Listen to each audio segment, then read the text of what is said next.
आप सभी को जय मसीह की। मेरे प्रिय भाई बहनों, आप सब लोग कैसे हैं? मैं आशा करती हूँ कि आप सब लोग प्रभु में आनंदित होंगे। वचन से पहले छोटी प्रार्थना करते हैं। स्वर्गीय पिता, हम आपका धन्यवाद करते हैं प्रभु जी, आज के नए दिन के लिए, नई सुबह के लिए जो आज आपने हम सबके जीवन में दी।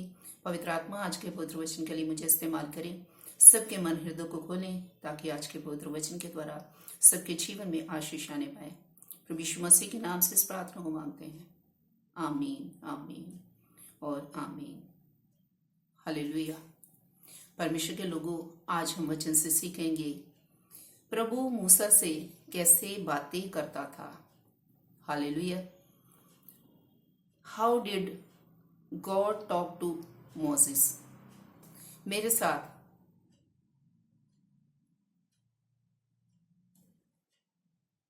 निर्गमन की पुस्तक निकालें, उसका 33 अध्याय और उसकी 11 आयत।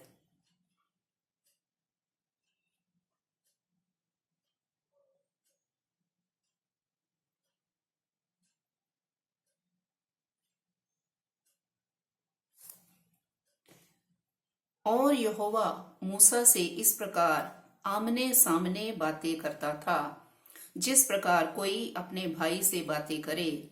और मूसा तो छावनी में फिर लौट आता था, पर यहोशू नामक एक जवान जो नून का पुत्र और मूसा का टहलुआ था, वह तंबू में से ना निकलता था। आमीन, हालेलुया।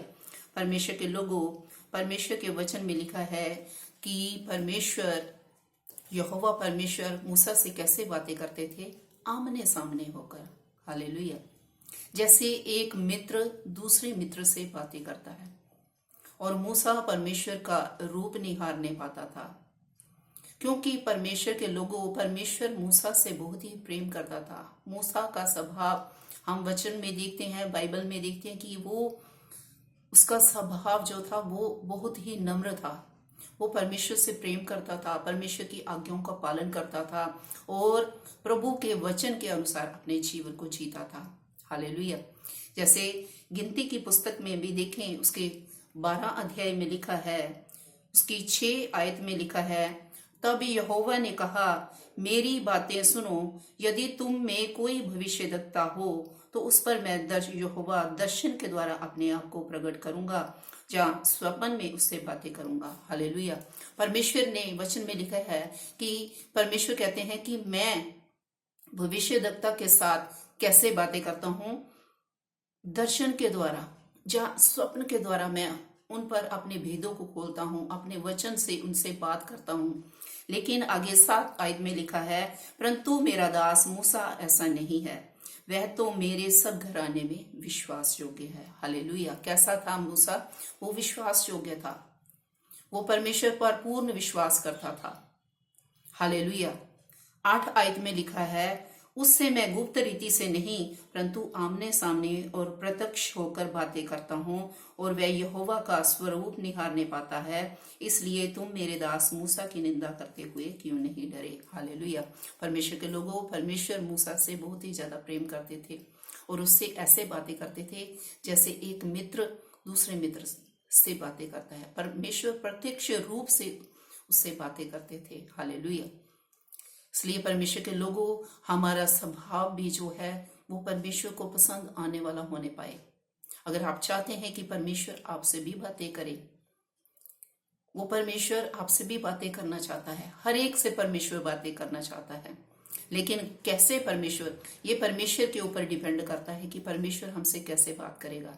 लेकिन परमेश्वर के लोगों, हमारे अंदर भी परमेश्वर के साथ बात करने की इच्छा होनी चाहिए, चाह होनी चाहिए कि मैं परमेश्वर से बातें करना चाहती हूँ, मैं परमेश्वर से बात करना चाहता हूँ। हालेलुया। जैसे मूसा परमेश्वर की उपस्थिति में रहता था, उसकी आवाज सुनने के लिए वो ललायत रहता था कि मेरा परमेश्वर मुझसे बात करे। तो क्या आपके भी अंदर ऐसी जिज्ञासा है? क्या आपके अंदर भी ऐसी लालसा है? क्या आपके अंदर भी ऐसी चाह है कि परमेश्वर मुझसे बातें करे, अपने वचन के द्वारा, अपने दर्शन के द्वारा, अपने स्वप्न के द्वारा मुझसे भी बातें करें? परमेश्वर के लोगों, अगर आप भी अपने मन में ऐसी इच्छा रखेंगे तो वो परमेश्वर आपसे भी बात करेगा। वो आपसे बात करने के लिए तैयार है, लेकिन हमें भी तैयार होना पड़ेगा। परमेश्वर से बात करने के लिए। अपने जीवन को पवित्र करना पड़ेगा, हर एक बुराई से, हर एक पाप से अपने आप को अलग रखना पड़ेगा, बच के रहना पड़ेगा, बुराई से दूर रहना पड़ेगा। तभी वो परमेश्वर जो पवित्र है उसकी हम आवाज को सुनने पाएंगे और उसकी बातों को, उसके वचनों को सुनने पाएंगे। इस लिंक को आप ज्यादा से ज्यादा शेयर करें ताकि बहुत से लोग इस वचन को सुन के अपने जीवन को वो बदलने पाए, वो परमेश्वर से बात करने पाए, उसकी आवाज को सुनने पाए। इस वचन के द्वारा प्रभु आप सबको बहुत आयत से आशीष और बरकत दे। सबको जय मसीह की। God bless you all.